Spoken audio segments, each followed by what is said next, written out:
Hi Hi Momo. Coco. How are you doing I'm today? good. How are you? I'm good. Thank you so much for coming on Thank the you so much for podcast. inviting me. I'm so glad you're here because I'm sure our viewers and listeners are really excited to know about the creative process that you engage in and just to know more about you as well. So, I have known you for a decade and a half. Like, it's surreal that I know Yeah. you for so long and that so much time has passed. But I remember one of my most favorite memories was eating pastries from Oh, pastry yes. corner. We literally waited at that signal for like a A minute. minute or Yeah, so. I yeah. mean, when we realized there was hardly a minute left, you ran And out too. get the pastries, Yeah. yeah, and we finished all of them in the car. So that was fun. But I've always known you as a very diligent, very hardworking, very like meticulous, detail-oriented person. Right from your color-coded notes Oh, to yeah. your beautiful stationery. Like I realized that you could get purple pens because of you. I did not know that purple pens existed. So I'm so glad that you brought that amazing revelation Oh, in I'm my so life. glad I could. I know, but like from then till now, Mm-hmm. I have seen you grow and your journey, and I'm so incredibly proud of the person Thank you are, you. and I'm Thank so you. excited to have this conversation. You're very welcome. So, as a cake artist or cake designer and a fitness Yeah. enthusiast, and you put on so many hats and you have a psychology background and you just do so many things so well. I want to know like what was it that got you started on your journey and how did you start with baking? So I basically started baking as a stress buster while we were in college. So when we were in the second year and like we'd constantly have to study for exams and complete a lot of notes, Yeah. and it was like it would just get to a point where you don't know what to do to take that stress away, Right. and baking somehow just took it away. So before that, I used to bake at home for just for fun, like after we got our microwave. But Right. then once I started doing it as a stress buster, I realized how helpful it was. And then eventually, I didn't know what to do with everything I would bake. Right. So I would just like give it to friends or family, people in my building or Right. like anyone around me. And then I think when we were in the third year of college, one of our like kind of close family friends, so they were celebrating their daughter's first birthday. Oh. So that's when they had eaten some of my cakes and all, Right. and they kind of wanted to order a cake for her birthday. Right. And I didn't want to say no because it was someone known. Of course, I was not confident enough that I can take an order or I Right. can actually cater to like a function. Mm-hmm. But I thought, why not? Because it's so much fun Right. anyway. And so that was the first time they wanted something which was customized. Right. So before that, I had not really done anything with a lot of designing or Right. any as such work on it. So I thought I'll just Google it and give it a try. Wow. So I did that, and so since that was the very first time, and I couldn't find many shops with a lot of ready-made materials Right. or a lot of like basically a lot of the decoration is done with fondant, Right. so that wasn't available as is. So I figured out a recipe and Oh then wow. tried it at home, and yeah, so I finally baked for that birthday party, Right. and that was my first order. So it was like a small 1 kg cake, but also 100 cupcakes, which Oh felt wow. like a lot at that Yeah, time. I can imagine. And somehow, because I was able to do that, I kind of realized how much confidence it gave me, how much I enjoyed it. And then a few people over there liked it, so they Right. asked me if I would be willing to bake for them Oh again. wow. And I thought, why not? So, yeah, it was never something which I had planned on doing, Right. or it wasn't something that I thought I would turn into a career or Right. anything, Right. but it kind of just happened. That's so And cool. yeah, That is so cool. Like I feel some of the most amazing things happen so they do, unexpectedly, right? they do. It's When you go amazing. with the flow and you let everything take its own Yeah, course. yeah, absolutely. So, how did you get into like custom cakes? Because, of course, making cakes for Right. your friends or your Yeah. family, did you always make custom cakes or were you making like, the regular without any? Because I've seen your cakes and Without they're any brilliant. decoration. They're like so good. They're almost, I don't have other words for it. And I would really encourage all the viewers and listeners to follow Tricks and Treats and Thank follow you you. on Instagram and social media because the cakes are aesthetically like just out of this world. But I know you didn't start off with Yeah, that, right? yeah. So how did you kind of go from making cakes, which, our usual idea of cakes are Yeah, shops that we go to, right. like Manjani's or whatever, Baker's basket and Baker's stuff. basket and stuff, copper Absolutely. chocks and whatever, right? So how did you go from that kind of a cake making experience to a more, let's say, detail oriented, customized thing? So, one of the things that I realized after this first order of Right, mine was that so it was a very simple cake, and there were just stars on the cupcakes and the cake and everything. right, But even though they wanted just stars, I decided to do like a smiling moon and oh, then some small things right, otherwise. So I realized that once people have an idea, I really enjoy building up on it. right, And if they are okay to go ahead with it, of course, like I'd love to make it look beyond the obvious or beyond what you would expect, right, and kind of give them an element of um, getting something that they won't get anywhere else right, and making it really special. right, So when I started doing that, initially a lot of people hadn't seen cakes like these, yeah, especially in Pune. I think it was not a big in thing. right, Now it is. But because people saw that like at a birthday party, then someone ordered, then someone from their party right, ordered. So I think the way people were happy to get those cakes or they were enjoying those cakes kind of gave me the push I needed right, to experiment more. And then I would literally spend so much time of my day going to YouTube and Google and oh checking wow, out. So that time, more than YouTube videos, there were a lot of websites where you could see pictures, or Pinterest and right, everything, and Instagram wasn't an in yeah, thing of course, back then. yeah, So I would just keep scrolling all day, and then I would think of how I can do something like that, but not the same, right, just on similar lines.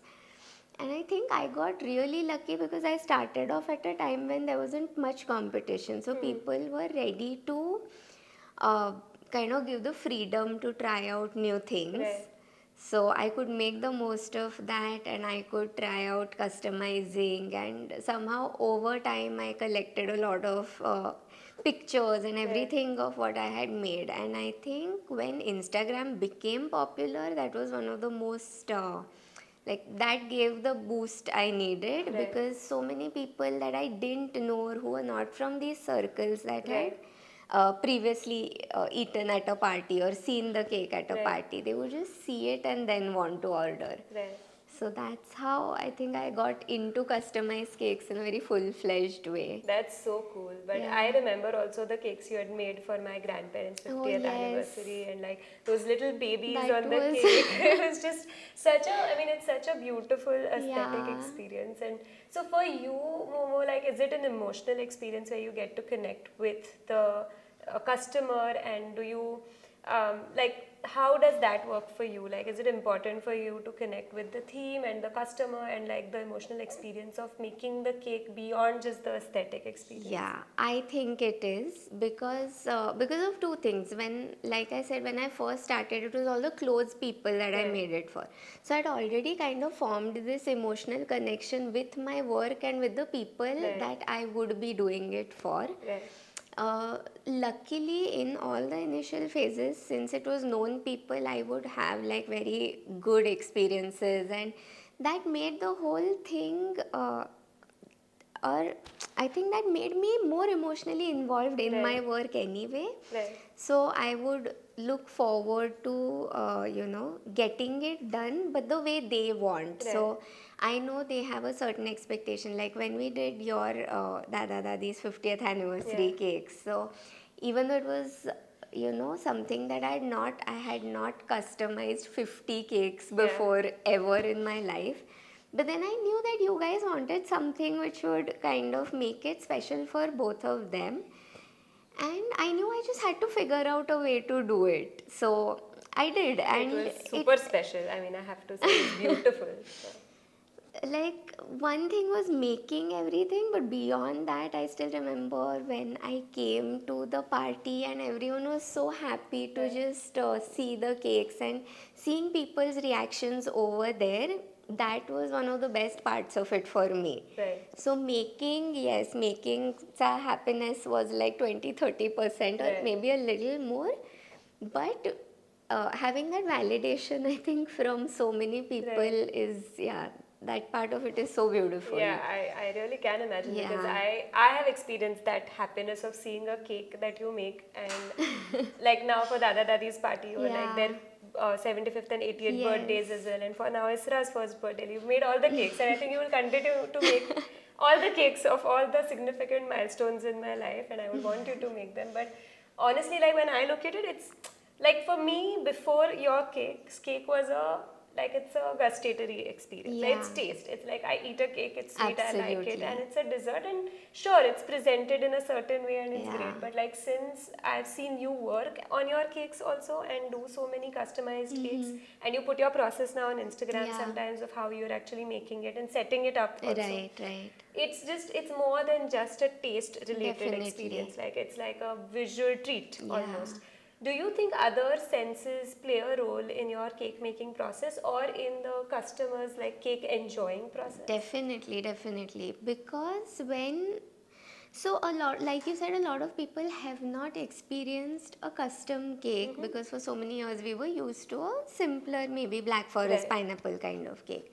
So we expect a certain taste, of course, yes. But when you see that you're getting a cake which has something that you're very fond of, Right. or maybe somebody very close to you is very, like involved in something, and then they get a cake made with that theme for that person. So for them also, or all the close people, Right. seeing that person's happiness when they see the cake for the Right. first time is quite a, it's a very heartwarming Yeah, I can experience. imagine. And for us also, like when clients share their little videos or something where they've cut the cake or the person has opened the box and Right. just seen the cake, that's like, for them it's such a wow moment Yeah. because they usually don't expect that they're going to get that thing, which could be something so different as maybe some sport related thing that they play or some music instrument or something. They Right. don't expect to see it in the form of a cake. Yeah. So I think when they see that for the first time, they're kind of so happy to receive something like that, which is also edible. Right, right. Yeah, no, I can totally understand because the cakes you make are so realistic. Like I remember this one photo of a Dior bag, Yeah, right? yeah. That you had posted on Instagram, Yes. and I was like, oh wait, is that a cake or is that Momo's bag? Because I know you also Yeah, have yeah. like a lot of very nice bags. And then there was, I think, a video of cutting the cake, or maybe it was I think so, or it was just like from different from a different angles angle or maybe. And then I something. was like, Yeah. yeah, okay, no, it's a cake, it's not an actual bag. But it is true that your Yeah. cakes are so realistic. Do you think like I know you do a lot of different flavors like biscoff and pumpkin spice Right. also, but also like pineapple and fresh fruits and stuff, All the regular traditional the ones. traditional ones, but also some like funky and nice and new ones, Yeah. right, which are really exciting. So do you think like outside of the taste, the smell, like cinnamon for example, or Yeah. the smell of just baking, like when I remember going to Europe for the first time and walking the streets and Absolutely. smelling all the pastry shops and the bakeries and the Right. boulangeries and everything that was there. You have all these different smells, Yeah. and especially bread baking, like Yeah. or any baking that's happening, you can smell the cookies and the chocolate and everything. Absolutely. Do you think that adds to your experience as a baker? Definitely. So, one thing is that adds to our experience as a baker, yes, because with all of that, like we are definitely sure that what we are making is going to go beyond, just the looks part of Right. it, and the person who's going to be eating it is also going to enjoy not just seeing the cake but also eating the Eating it, cake, yeah. because when they kind of slice into the cake, they'll also be, say, like you said, either for pumpkin spice or something, like even if you're using some nice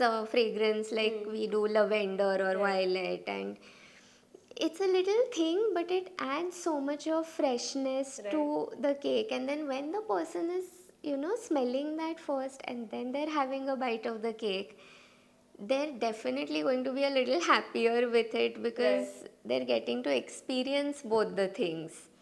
Right, for sure. I also feel there are so many layers of touch to your cakes because Yeah. the fondant feels different, right? And then Yes. chocolate, which is there, feels different. And I also experienced it with Isra's first birthday. Right. We celebrated also at home, and the cake that she was having, she just kind of like put her hand in it and like tried to Ah. touch all the different aspects Right. of it, and Right. of course put it on her face and like Yeah. tried to explore it. And I realized, we don't really think about touch when it comes to cakes, but Absolutely. also that's so important. Like some It people is. prefer a little spongier cakes or like Yeah. slightly different textured cakes and stuff, and there's so much like a multi-sensory experience It almost is. like surrounding Yeah. cake Yeah. design and art and stuff.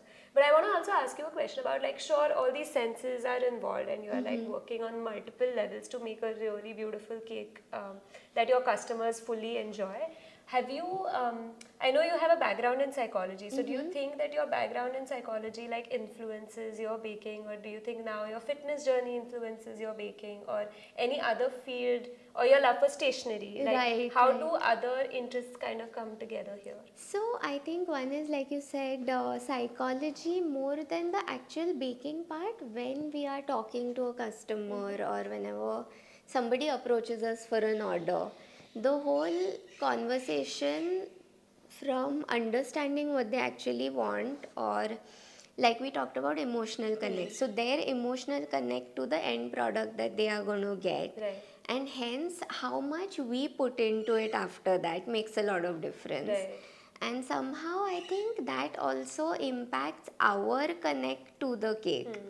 So anyway, like, I know I'm going to enjoy doing something like this, but if it's somebody who is ordering with just the idea that okay, I want to get a cake, doesn't really matter what it is, this right, is my budget, you make whatever you want, I won't be that involved in right, making it. But when somebody is completely into it with the whole idea, and whatever, whoever they're getting it for, or the right, occasion, when it's special for them, it also influences how we look at it and then how we work on it. right. So that is one thing. I think fitness journey wise, I've tried not to mix up both the things, Okay. because uh, there was a point when I realized that in a way cake is not a healthy thing no matter what you do. Like, yes, you can switch up the ingredients, you can have alternate flours, you can Right, have sugar substitutes and right, everything. We did make cakes like that for a while, but I also realized that that's not really what I am inclined towards, right. and the whole uh, that's a very plain thing for me.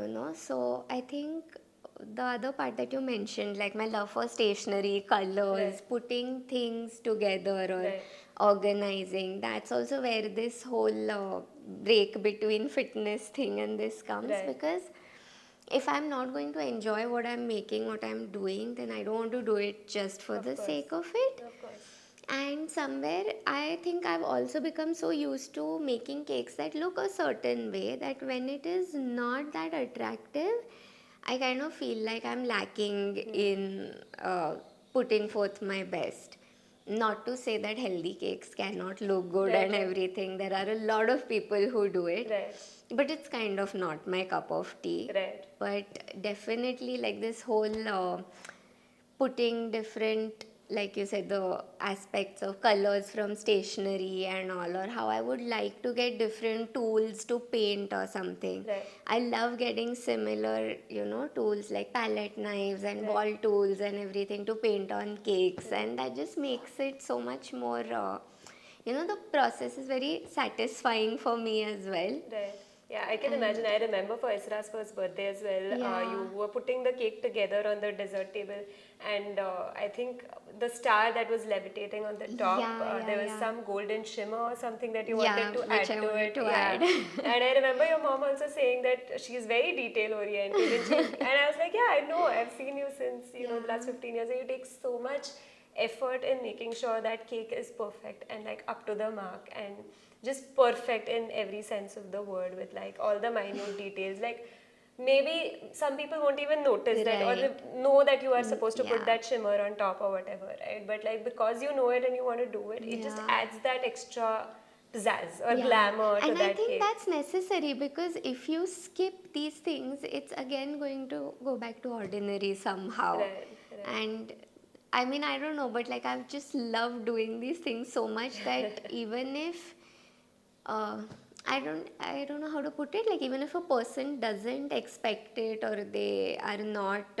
fussing over it, I still wouldn't skip a certain part like Right, that, right. No, makes sense. especially when it comes to colors and the like perfect shapes for elements, or like you said, even the texture. And also if I were to do a food themed cake, I will probably not make some dal or something which is thick like what I would make the roti look like. Right. Because when people cut through that, they have to feel the difference in both the Oh, things. wow. That's so Because interesting. otherwise, they're not going to get the whole experience Right, of the right, what they are seeing and cutting at the right. same time. That is so interesting. I actually never gave it that much thought, but now that you share, that makes sense. Like, Yeah, cutting a cake is like, as a cake is different, and then if you're making a dal absolutely. roti on like cake that looks like Yeah, dal and roti, that's so cool that you actually make the texture difference also yeah, quite obvious for like the dal and the roti. That is yeah. really interesting, and that just shows the amount of hard work that goes behind it and all the thinking that goes behind Thinking, it. yeah. That's True, true. such a I multi-sensory think the experience. thinking is harder than the actual work Making of because, it. yeah, you're constantly like wondering what you can do to make it more appealing and to Right, make it more realistic. right, And yet, you don't want to make it so realistic that it loses the charm of being a cake. So, kind of finding that balance right. between both the things is. Right. It reminds me of like imitation in art, Oh, right? Like you yes. want to imitate just the right amount, Yeah. but not too much that Not too it's like much. too realistic, Yeah, yeah. but also like make sure that it's not under, like Yeah, just not depicting what's out there and stuff. But exactly. that is so interesting actually. Has there been a moment where you felt like this concept is super complex or like super fun, Mm-hmm. but took a lot of the thinking element, and then the making was another thing, but like maybe a favorite cake that you have or a cake that you thought like in the thinking process was just like really complex. So I think one of the like most recent ones like that I remember is a cake which had these actual butterfly wings that were moving. Oh, wow. So the cake was supposed to have the wings which the birthday girl already like she would play with them and Okay. stuff. So the client sent over those wings. They were huge. They were like maybe 2 feet or Oh, wow. so Okay. in height or a Right, little lesser, but we had to, and they had this huge motor, so the right, motor was about this big. right. And thinking of how to fit it in the cake, how to Oh, have a cake wow. that's tall enough so the wings look smaller in Right, comparison, but so that they don't also touch the cake table and stuff. So all of that was quite complicated. right. When we reached the venue, we found out that it was going to be an outdoor party in their garden, and Oh, it was peak summer, so it was oh April. God. So putting it all together, there was like a rough wooden kind of table to go with their whole theme, Right. which I don't blame them for because that really added to The vibe. everything. Yeah. Yeah, they had this enchanted garden kind of Oh, thing. nice. But till the time I was sure that the motor is fitting into the cake and it's not making the cake topple over from Right. anywhere. That was the toughest part. And then after that, we had to put a little tear on it, which was completely carved through Right. with the girl sitting on the swing. Oh, wow. So putting that above that and with Wow. these wings was just so Operationally yeah, complex, it yeah. was. I can imagine, but that sounds so beautiful and like It such a beautiful fit in Yeah, the so it enchanted turned garden. out like as I would have wanted, and I Right. have no regrets about the time spent overthinking and planning and everything. But Right. it was crazy, like it took so much of my brain space. Yeah, I can imagine. Yeah, I mean, that sounds tough. But also, you mentioned about like it being hot in peak summer. How do yeah, you deal with natural elements like that? Like cakes can melt and fondant can melt, and or absolutely. if it's too cold, or if it's too hot, like how do you deal with Yeah. those So generally, cold is not a problem? bad season for Right. cakes. That works the best for us. heat is really bad, and we try to tell people that they need to be kept in the AC or in the fridge depending on the flavor or the type of cake and everything. But sometimes I also understand that that is the season when you can have an outdoor party. You cannot do it in the monsoon or in the winter usually. So people are keen on that, and then we just have to find this right amount of time before they do the cake cutting to when we go and assemble. So yeah, sometimes it's a little hard to gauge that timing, Right. but it's like we make it work usually. Right. And people generally do have like some sort of room or something where there's some cold place, or where we can just at least store everything till we do the assembling, or maybe they'll just take out the cake a little later when they are going to cut it. So It works it out. works, it works. Are there like different materials that you use in terms of the ingredients for different weathers, or not really? Not really. So there are just very minor changes. Like when the weather gets colder, the proportion for frostings would change, because frostings are likely to be, I mean, they do stay much more stable. Right. So you don't want them to become very hard because they are like over stable. So even buttercream is not going to melt, or ganache is not going to melt in the winters. Right. In summers, we'll usually just increase the quantity of cream that we use in the frosting, so that it's a little more easy for people to Eat and then not have a melted cake. Yeah, but so many different elements. Sorry, though. decrease the quantity of cream we use. Yeah, I was thinking in my head for a second. I was like, just increase. No, that's okay. That makes sense. But like, just I mean, the more you talk about it, the more I realize just how many things go into making that cake. Right? It's not like, oh, I baked something, I took it out, I put something on top, and I put it on the table. There's like a whole process to it. So, in your like experience, what has been like maybe the most emotional experience that you've had as a baker and as an artist, and then what's the most emotional experience maybe one of the customers have had? So the first, like in the first few years, I would always take pictures of cakes in my balcony. Okay. And I had this habit of putting a cake stand in my balcony because we have a lot of trees around, and it's the perfect backdrop when it's blurred out and everything. So I would keep my cake on the stand, and then I would have the camera and all. I would click the picture, and I had this terrible habit of not picking up the cake. I would pick up the stand with one hand and the camera in the other hand. So I think I know where this is going.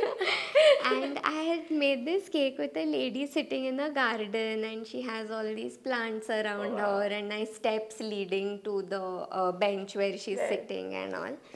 And this was just about an hour before the pickup. I clicked the picture and everything, and I picked it up to take it inside, and somehow the cake slipped off of the stand and it fell. Oh no. And like I just cannot explain everything that I felt in that moment, because I wanted to cry, I wanted to save it, but I could see that it has already fallen and there's nothing I can do with this right now. So yeah, and that day, the next day, I was just feeling so guilty about it. But luckily, they came late for the pickup, and I started working on fixing the whole thing. So I got it ready again before they could pick it up and take it. Right. And yeah, luckily the cake inside wasn't broken or splattered over my balcony or anything, or it hadn't touched anything that it shouldn't have. So I picked it up just in time. I could get it ready, and could make it work again. yeah.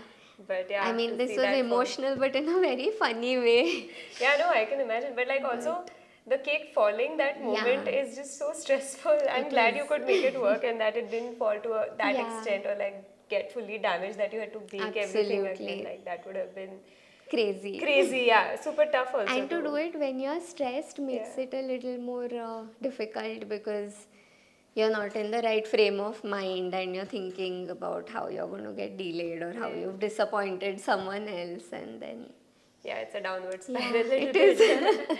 I can imagine. What about the customer? Like, what's in your career, what's been like the most emotional experience? I think one of the most emotional that I would rate is we had done this a Harry Potter themed. Again, it had the moving train and all, Oh, like nice. Isra's cake. And then it was going through these two tunnels. One tunnel had all three of them sitting on a broom.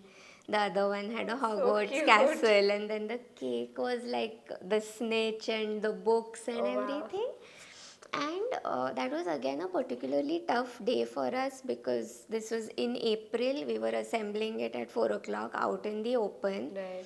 I could see parts of the frosting starting to melt. But when the birthday girl came there, she just like looked at the table and she just stood at looking at it Oh, like this. And she was so touched and she was like, "Is this my cake?" And I was oh. like, "Yes." And in that minute, nothing else mattered, because I could see how nice she's feeling that Right. all of this is for her. And I don't know if others in that party enjoyed it, what they felt about it and all, but she just stood there staring at it and looking at the train go round and round. Right.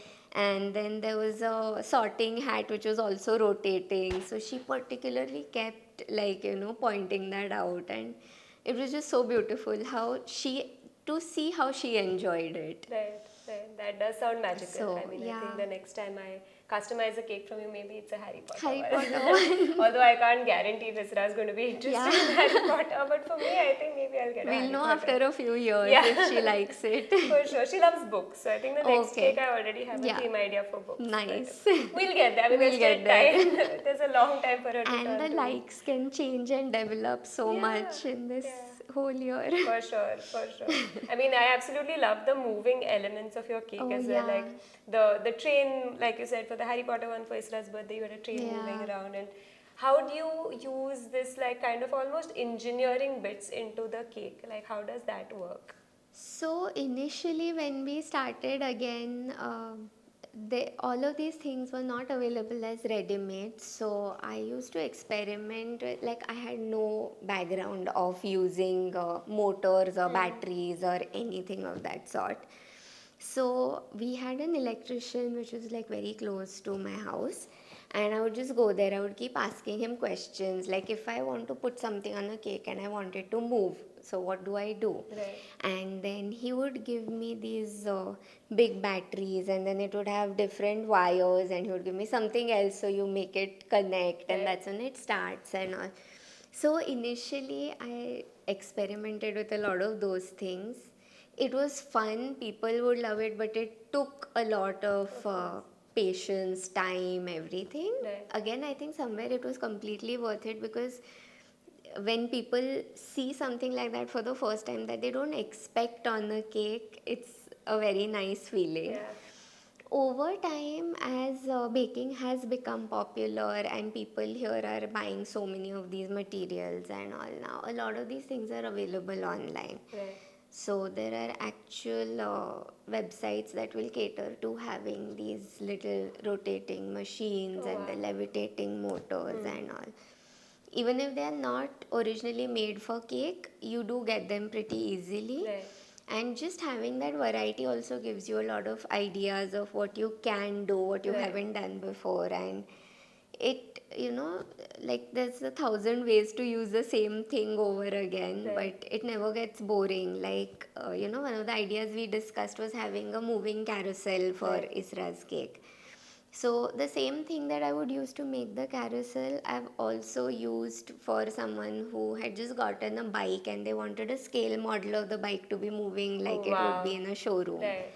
So it's just like these little fun Yeah. things that you can play around with. Right. Yeah, no, I mean, And I totally get like some of these engineering aspects that you do.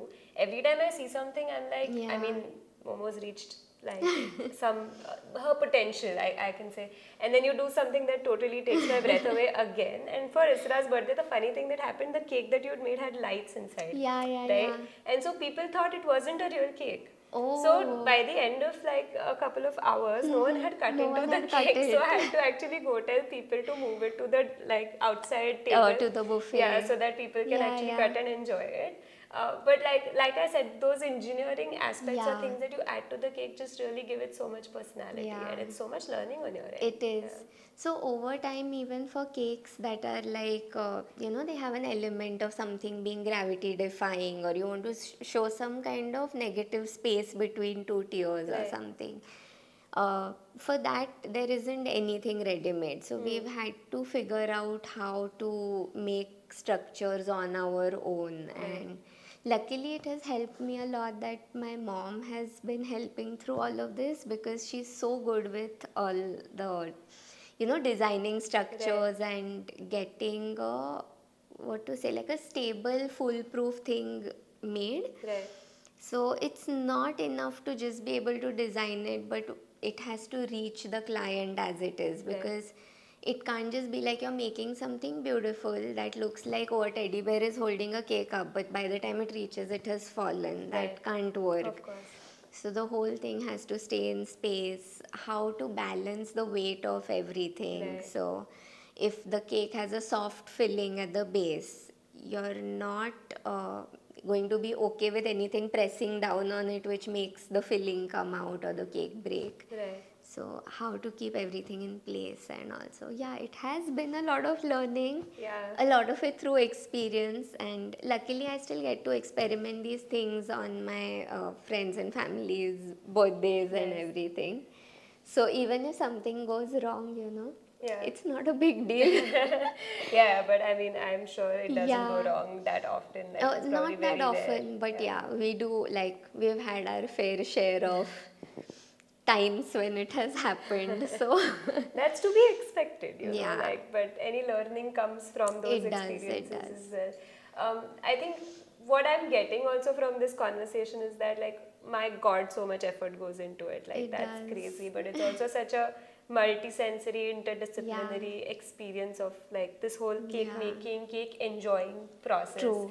That is just, yeah, that completely blows my mind sometimes, and not sometimes, all the time, I should say. But yeah, I mean, for you, how has the journey been now from, like, starting off and to now? I would say you're the best customized cake maker Thank in you. the city, in the country. So how has that journey been for you, and, like, how do you keep yourself updated and keep upskilling yourself? Because I see it in the cakes, but, like, how Right, do you find the right. motivation to do it, and how do you even get to that point, and what's your journey been like? So honestly, like you mentioned, motivation has been one of the main factors, which, like any work, any career, is very high in the Yeah. beginning. I have had so many times when I feel like, okay, this is too tedious, this is taking too much of me, because it's just not easy to come up with a new design Right. every single day, or in a day 3 4 times for multiple cakes, and to keep your focus on each one so they all turn out good. I think one of the things that does push me whenever I am a little low is how people react to the cakes, because every time I get a feedback about a cake, it's like, okay, whatever I'm doing is all worth it. Somewhere it's reaching the right, Audience. audience. They are appreciating it. So um, there is sense in doing it. Right. The other part is I love art, but what I love even more is making it edible. Somehow, for me, the fact that people can eat something that they think they can only see in a picture Yeah. takes a lot of, gives me a lot of motivation to continue. Right. And I think it's very little incidents, but I don't know if I've ever mentioned this to you. So when we started doing all these sari cakes and all, it used to be very stressful to just sit, you keep painting on it, and you're trying to make it as close as an actual sari and all. But by the time I had done the 10th or 11th one of these clients, she sent me a picture saying my mother-in-law actually picked up the jewelry, and she wore the bangles and she put the neck piece on her neck and all. And the sari was to match the one that they gave her on Right. her birthday. Right. So just seeing that picture was such a boost for me, Yeah. and I'm sure for them they enjoyed that whole process. Right. But every time I realize that I'm able to create something which is not confined to one aspect, like you said, which is not serving just one sense, it's not just taste. That Right. is the main thing in a cake, yes. But it is also this other vast experience that people are getting through Right. it. I always rethink, like, can I do the same kind of work with some other profession or Right. with some other base material and not a cake? And somehow I've not been able to come Find to that. that yet. Yeah. But yeah, this is one of my main motivating factors, Right. and this continues because like you said, over time you have to keep yourself upgraded, you have to keep updating, Right. and all the updating doesn't necessarily come through a course, or you can't get a textbook to teach you all of Right. these things. So I know there's a lot of negativity around spending a lot of time on Instagram or on your phone, but for me that is one of the best ways to keep updated, because like a huge chunk of the crowd that I cater to is either buying cakes for kids' birthdays or Right. engagements and weddings. Right. And to know what is going on in that season, what is the most in thing, what Right. is the most loved or popular thing, is the only way that I can do something that then reaches out to the Right. crowd. Right. Because if I'm not updated on these, people are going to keep getting what they got from me 10 years ago, which Right. makes no sense to them. Right. So I think this is, and it has helped me, because that's how I'm able to, still come up with newer ideas, and I'm able to implement them in some different way, Right.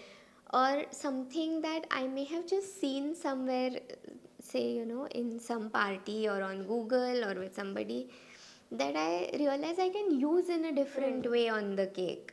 That makes a lot of difference. Right. So I think it's basically just keeping yourself open to New new ideas. ideas and all the stimulus you get Get. from various places. Right. So whenever the time is right, I believe you just know that you have to use it here. Right. You, I mean, you may have seen something 2 years ago, you won't know that I have to use this thing right now. But when, Somewhere it's going to yeah, fall. Yeah. somewhere it's going to fall into place and it's going to happen. Right. So, yeah. That is so cool, because a lot of the things that you talked about just now, also I see so many parallels in the art world, like in dance or in Yeah. painting as well. And um, somehow we never think of cake making as an art. Right. It's not that common. Like if you It's think of not. art, you think of painting, Painting, usually, or like dance, music, music. yeah. Yeah. But cake making is also an art, and like also Absolutely. that the thing that you mentioned about unexpected, right? Yeah. Like you see something that actually shouldn't be eatable or edible, Yeah. but it's actually edible, right? It, So that the assumption your brain makes when it looks right. at it, and then it breaks that assumption, Yeah. and then you're like, oh, that's an error that I made, and now I have to update that. Oh, I Exactly. can actually eat Eat this, right? it. Like even in paintings, there's this whole thing about how that unexpected kind of thing creates mystery and curiosity and Absolutely. intrigue, and people really enjoy that. And I think Yeah. especially in your cakes, that's like such a big factor, and so many senses also come together. And at Arisa, like we want to bring conversations which are also interdisciplinary, and I Right. see that also in the cakes that you bake, right? Like Absolutely. there is a contribution from science and Yeah. psychology and engineering and art, and like just everything coming together to make Yeah. one product. And also because we have this creative lab festival happening in January Right, next year, right. it's to do with the 8 senses. So we have 5 senses that everyone knows about, and then you have a sense of balance and sense of body awareness and internal rhythm awareness. um, I feel like this multi-sensory experience of even cake making or cake enjoying is also like just so beautiful to It kind of is. try to understand how the different senses are coming Yeah. into play. So yeah, this, I mean, it's so amazing to hear the process and know more about it, and like actually get a behind the scenes look. True, true. So amazing. Thank you so much, Momo. Thank you Is there so a much. message you want to give to our viewers or audience? Some of them might be aspiring artists or bakers, Right. or anything that you want to share with them before we I end. think, yeah, if anyone is an aspiring artist in any capacity, the first thing is not to hold yourself back.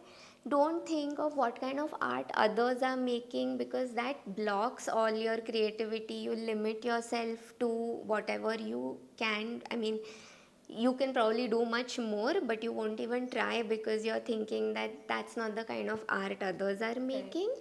And I think, like you said, people don't consider cake decorating as an art. Similarly, there might be so many things that are not considered an art, Right. but they can actually be. And you'll never know till you try. Yeah. And yeah, I mean, just go for it, give it your all. And I think we've glorified not having art in our lives too much. People love having science and specific questions and answers for everything, and I'm not against it. It helps in so many aspects, Yeah. but I think this part of life is so beautiful that there's no reason to block it out, you know. And I mean, yeah, you can be doing the art for a profession, as a hobby, as anything. It, as far as it comes from within, that's what should matter the most, and I think that's what reflects in your outcome eventually. So Yeah, for yeah. sure. That's such a beautiful message to stop this conversation. I hope like we didn't have to stop it, but we always have Yeah, time I know. limitations. But thank you so much once again, Momo. For those who don't know, I call her Momo. She's Manasi. And I call her Coco. So thank you so much for coming in the Thank you so podcast. much for having me Yeah, over. thanks. Thank you so much. And please, everyone, go follow Momo on Instagram as Manasi Deshpande or Tricks and Treats India. Yeah, Right? Okay, that's perfect. right. And also follow ARISA Foundation. Oh, Thank yes. you.